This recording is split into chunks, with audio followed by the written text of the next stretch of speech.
Assalamualaikum warahmatullahi wabarakatuh. Alhamdulillahirabbil alamin wa bihi nasta'in ala umurid dunya waddin. Asyhadu an la ilaha illallah wa asyhadu anna Muhammadar Rasulullah. Allahumma shalli ala sayyidina Muhammad wa ala ali sayyidina Muhammad. Amma ba'd. Kepada yang terhormat anak-anakku semua, siswa-siswi SMA Negeri 1 Pulau Kulon, kelas 10, 11, dan 12. Berjumpa lagi pada kegiatan pesantren Ramadan, tentunya di nuansa puasa Ramadan. Mudah-mudahan kita tetap bersemangat dan mudah-mudahan ibadah kita diterima oleh Allah Subhanahu wa taala. Amin ya rabbal alamin. Anak-anakku yang budiman, bahwasanya pada materi pertama ini kita akan membahas mengenai toharoh, atau dalam bahasa Indonesia adalah bersuci. Kita mulai pada judul materi yang pertama, yaitu adalah istinja. Istinja atau sesuci, atau istilah lainnya dalam bahasa Indonesia adalah cebok. Itu adalah kegiatan membersihkan atau mensucikan najis pada kubul, jalan depan kita, dubur, jalan belakang kita, menggunakan batu atau air. Dalam hal ini ada dua kata yang bisa kita pahami, yaitu adalah istinja, bersuci, atau cebok. Itu adalah kegiatan membersihkan atau mensucikan. Dalam hal ini istinja itu tujuannya adalah pokoknya akhirnya suci. Bersih saja belum tentu suci. Misal kita ambil contoh bahwasanya kalau kita melaundry pakaian di sebuah tempat laundry, itu memang bersih, itu rapi, itu wangi, tetapi belum bisa dikatakan suci karena kita tidak begitu paham proses cara mensucikannya. Karena dikatakan suci apabila telah mencapai syarat-syarat sah sesuci tersebut. Dalam hal ini kita fokus yaitu apa saja yang keluar dari kubul dan dubur dan bagaimana cara pensuciannya. Keluar dari kubul dan dubur yaitu adalah kencing, tinja, angin yang disertai najis, madi atau wadi. Madi itu adalah cairan bening keluar ketika kita puncaknya prasyahwat. Jadi ketika kita mengeluarkan sperma dan kemudian sebelum sperma itu keluar, maka mazi terlebih dahulu keluar cairan putih bening, tetapi itu adalah najis. Cara mensucikannya adalah dengan cara membersihkan bagian pakaian atau bagian tubuh yang terkena mazi. Wadi apabila kita lelah dan kemudian kita mengeluarkan cairan yang putih kental dan itu tidak dirasakan, baik itu laki-laki maupun perempuan. Dan yang keduanya ini, maji dan wadi, hukumnya adalah najis. Cara pensuciannya yaitu adalah menghilangkan dan membersihkan sampai suci madi dan wadi di mana pakaian atau tubuh yang terkena madi atau wadi. Alat sesucinya adalah batu dan air. Cara beristinja anak-anakku semua ada dua cara. Satu, menggunakan dengan air. Ini ulama bersepakat bahwasanya pensucian dengan air itu lebih utama dibandingkan dengan alat yang lain. Meskipun alat-alat yang lain ada, misal batu atau tisu, itu diperbolehkan dan itu juga masuk dalam sampai sesuci. Tetapi airlah yang paling utama. Cara pensuciannya adalah dibasuh sampai hilang, sehingga hilang warnanya, sehingga hilang baunya, dan sehingga hilang rasa najisnya. Rasa najis, ulama-ulama terdahulu untuk mendeteksi najis terdahulu memang sampai dirasakan ketika hal tersebut. Baginda Nabi Muhammad SAW saja untuk mendeteksi najis tersebut menggunakan tiga hal tersebut. Kemudian yang kedua adalah dengan batu atau benda sejenis. Di dalam bahasa fikihnya adalah istijmar. Syaratnya minimal 3 kali usapan. Bendanya digunakan buat sesuci, yaitu adalah suci, kering, bisa digunakan untuk membersihkan. bukan benda yang dihormati seperti kertas bertuliskan Al-Quran. Kertas itu tidak bisa digunakan karena kertas itu terhormat. Ada huruf-huruf yang mengandung Al-Quran. Kertas, buku tulis kosong diperbolehkan, tisu diperbolehkan. Yaitu adalah dua cara, air dan selain air, yang dimana suci kering bisa digunakan untuk membersihkan. Kemudian jika najis itu melebar, najis melebar itu adalah najis yang keluar dari kubul jalur depan atau dubur jalur belakang lalu menyebar melewati batas tempat keluarnya yang biasa. Dalam kondisi ini tidak cukup dengan batu atau tisu, tetapi wajib menggunakan air secara tuntas, secara menyeluruh, karena najisnya adalah melebar. Jika kita najisnya hanya tempat keluarnya saja dan tidak keluar dari tempat kita mengeluarkan najis, maka bisa cukup dengan batu atau tisu saja. Tetapi jika melebar, maka wajib dengan air. Anakku semua, ini adalah adab-adab ketika kita buang air. Pertama adalah kita tidak diperbolehkan menghadap atau membelakangi kiblat ketika buang air di tanah lapang. Hal ini ketika di luar bangunan dan kemudian di tanah lapang, kita dilarang dari adab-adab. Contoh dari baginda Nabi Muhammad SAW yaitu menghadap atau membelakangi kiblat. Kemudian yang kedua adalah menghindari kencing di air yang tidak mengalir, karena itu nanti airnya akan keruh, airnya terkena najis, dan ketika ada orang lewat di air yang tergenang tersebut, maka terkena najis tersebut. Kemudian yang ketiga adalah tidak buang hajat di bawah pohon yang berbuah, karena pohon yang berbuah itu adalah pohon yang lagi berproses berkembang untuk mengeluarkan pembuahan. Tetapi jika kita kencing atau buang kotoran tersebut, adabnya kita tidak menghormati makhluknya Allah Subhanahu wa Ta'ala. Kemudian selanjutnya yang keempat adalah tidak buang di jalan, karena di jalan tersebut adalah untuk lalu lalang orang yang lewat. Kemudian yang kelima, kita tidak diperbolehkan yaitu buang kotoran, buang najis kita di tempat orang yang berteduh, karena di tempat itu orang-orang berteduh dari terik matahari, tempat berkumpulnya orang-orang tersebut. Yang keenam adalah tidak berbicara kecuali karena kebutuhan. Ketika kita di dalam kamar mandi, itu kita dilarang oleh baginda Nabi yaitu bercakap-cakap orang yang di luar kamar mandi dalam keadaan apapun. Dalam keadaan kita mengeluarkan kotoran, kita mengeluarkan air kencing kita, itu dilarang kita bercakap-cakap kecuali jika ada kebutuhan. Misal kita tidak membawa handuk, kita ada yang terlewatkan misalnya, dan itu boleh untuk meminta pertolongan, tapi itu adalah hal-hal yang darurat saja. Dan kemudian anak-anakku semua, ada hal yang lainnya yang kita adabnya ketika kita buang air besar, yaitu menutup kepala kita ketika kita buang air besar, karena ketika kita buang air besar, tempat kamar mandi kita itu adalah rumahnya setan. Jika kita buang air besar, dan ada hadis Nabi Muhammad SAW, barang siapa jika kita BAB, maka setan pun juga ikut BAB di atas kita. Maka adabnya kita memakai tutup kepala, misal kaos, misal handuk, misal adalah hal-hal yang lain yang bisa digunakan untuk tutup kepala kita. Selanjutnya adalah yang kedua. Tadi pertama adalah istinja, cebok atau sesuci. Yang kedua adalah kita membahas mengenai wudhu. Wudhu artinya adalah kegiatan membersihkan untuk sahnya sholat dengan rukun-rukun tertentu. Maka di dalam hari ini rukunnya ada 6. Yang pertama adalah 1, niat. Niat itu letaknya di dalam hati. Saya niat wudhu untuk membersihkan hadas kecil karena Allah Subhanahu wa Ta'ala, itu di dalam hati, dan sunnah untuk dilafadzkan. Waktunya kapan niat? Itu adalah bersamaan dengan membasuh bagian pertama, wajah. Ketika kita membasuh wajah, maka kita niat di dalam hati. Boleh kok diniatkan dengan dilafadzkan. Misal membasuh wajah diiringi dengan lafadz nawaitul wudu'a li raf'il hadasil asghari fadlillahi ta'ala.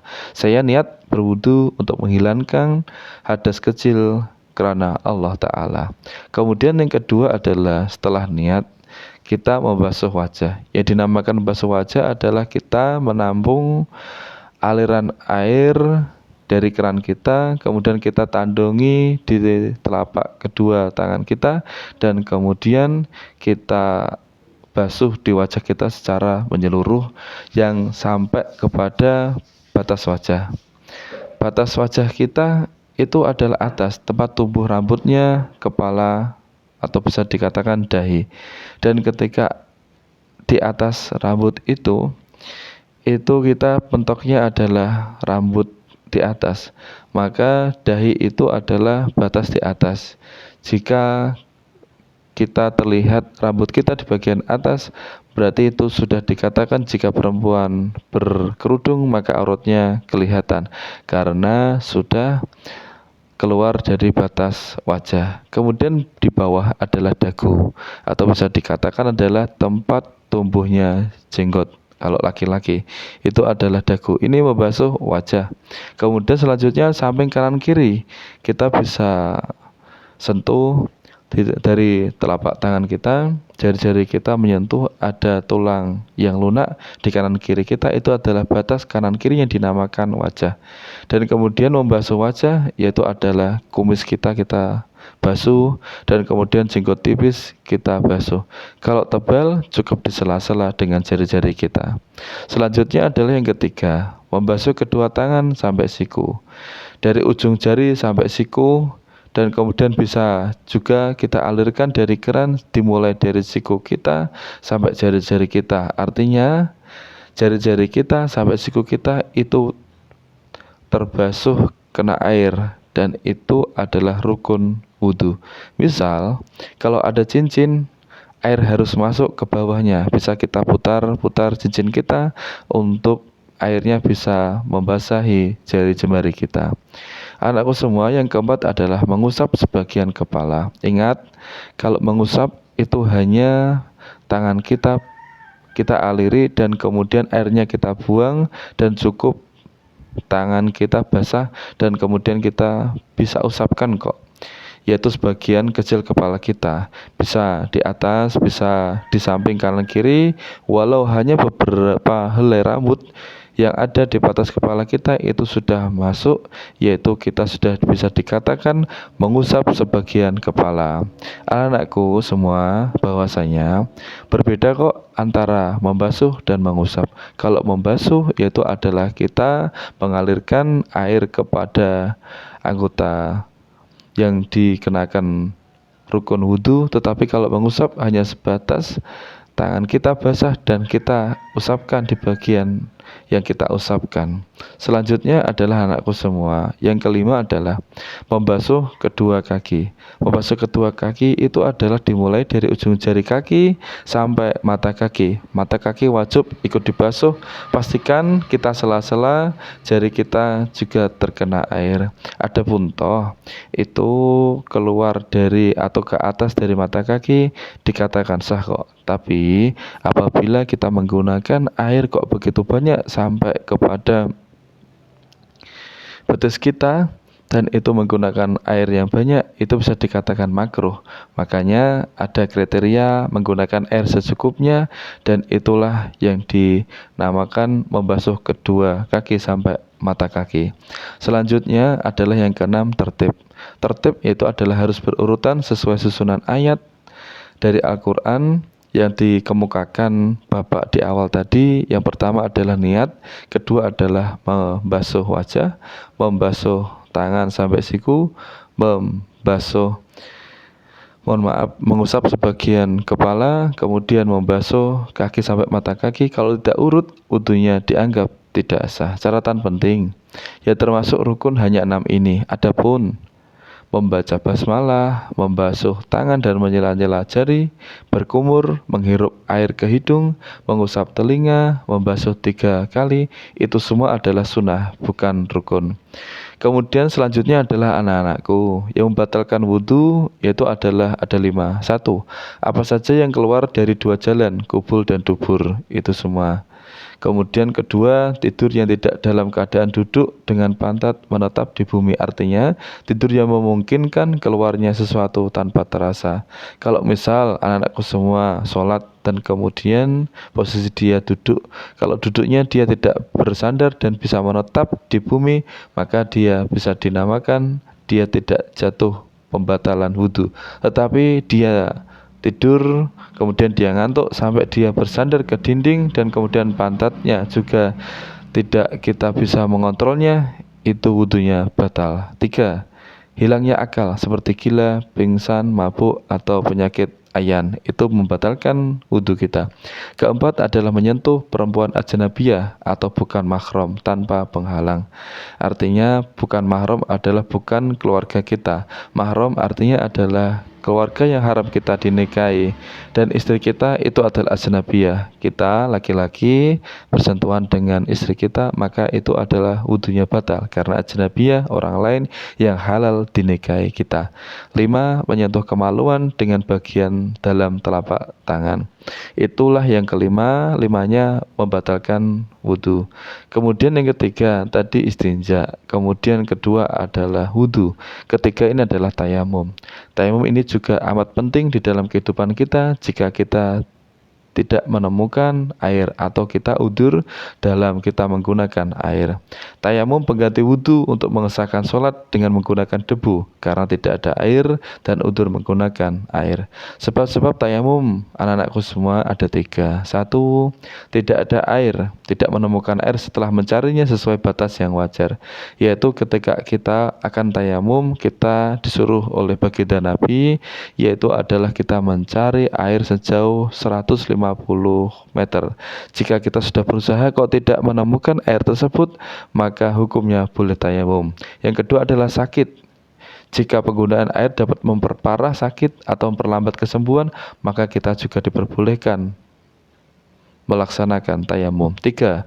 Air hanya cukup untuk minum jika kita memiliki ternak atau mungkin kita di suatu pedalaman atau kita di hutan, kok airnya cukup untuk kita minum, maka kalau kita ingin sholat menghadap Allah Subhanahu wa Ta'ala, maka boleh kok kita bertayamum karena ada hal-hal yang lainnya lebih darurat, yang lebih diutamakan.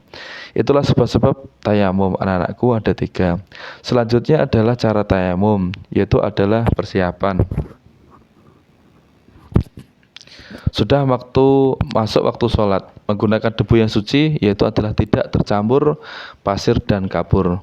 Ketika kita tayamum, ketika kita melihat debu yang tertempel di dinding, kita bisa yakinkan apakah dinding tersebut mengandung pasir atau kapur. Kalau mengandung pasir atau salah satu pasir atau kapur, maka itu tentunya tidak bisa digunakan untuk tayamum. 2. Niat dilakukan dalam hati bersamaan saat mengusap wajah, yaitu adalah niatnya nawaitu istibahatis sholati lillahi ta'ala. Saya niat untuk memperbolehkan sholat karena Allah Subhanahu wa Ta'ala.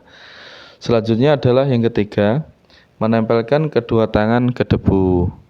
Selanjutnya, agar debunya tidak begitu tebal, boleh kok kita tepukkan, yaitu di punggung tangan kita kanan dan kiri, agar yaitu debunya tidak tebal. Selanjutnya 4. Mengusap wajah dengan telapak tangan kita. Lanjut mengusap kedua tangan sampai siku. Usap tangan kanan sampai siku, lalu tangan kiri sampai siku, harus tertib. Itu adalah cara tayamum anak-anakku semua. Selanjutnya adalah batal tayamum, yaitu hampir sama dengan wudhu. Semua yang membatalkan wudhu seperti keluar sesuatu dari 2 jalan, kubul dan dubur, tidur, hilang akal dan lain-lain, itu batal seperti batalnya wudhu. Kedua, menemukan air sebelum melaksanakan sholat.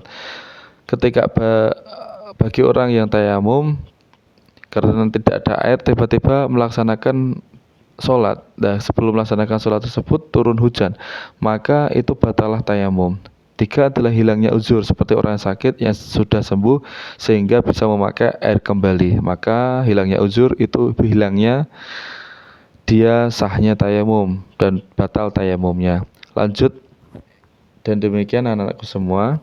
Setelah ini kalian resum di kertas folio masing-masing dan nanti dikumpulkan kepada wali kelas dan pendamping di kelas masing-masing.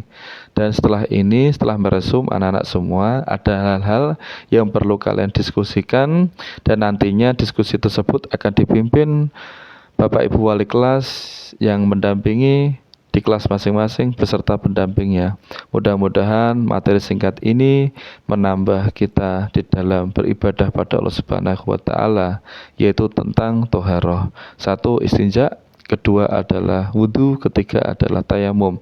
Hal itu kita sebagai ilmu kita pedomani, yaitu memudahkan kita beribadah pada Allah Subhanahu wa taala semakin yakin, semakin mantap. Tentunya kita semakin bertambah tebal iman kita akan Allah Subhanahu wa taala, karena kalau kita memiliki ilmu tentunya kita akan merasa dimudahkan oleh Allah Subhanahu wa taala di dalam beribadah pada Allah Subhanahu wa taala. Mudah-mudahan sekecil ilmu yang Bapak sampaikan bermanfaat bagi anak-anakku semua di dunia dan di akhirat. Amin ya robbal alamin. Semangat anak-anakku semua di dalam menjalankan pesantren Ramadan di hari pertama ini sampai kepada hari ketiga, yaitu hari Rabu. Mudah-mudahan kita mendapat hidayah, mudah-mudahan kita diberi kekuatan di dalam menjalankan ketaatan di bulan suci Ramadan. Amin ya robbal alamin. Wal afu minkum. Wassalamualaikum warahmatullahi wabarakatuh.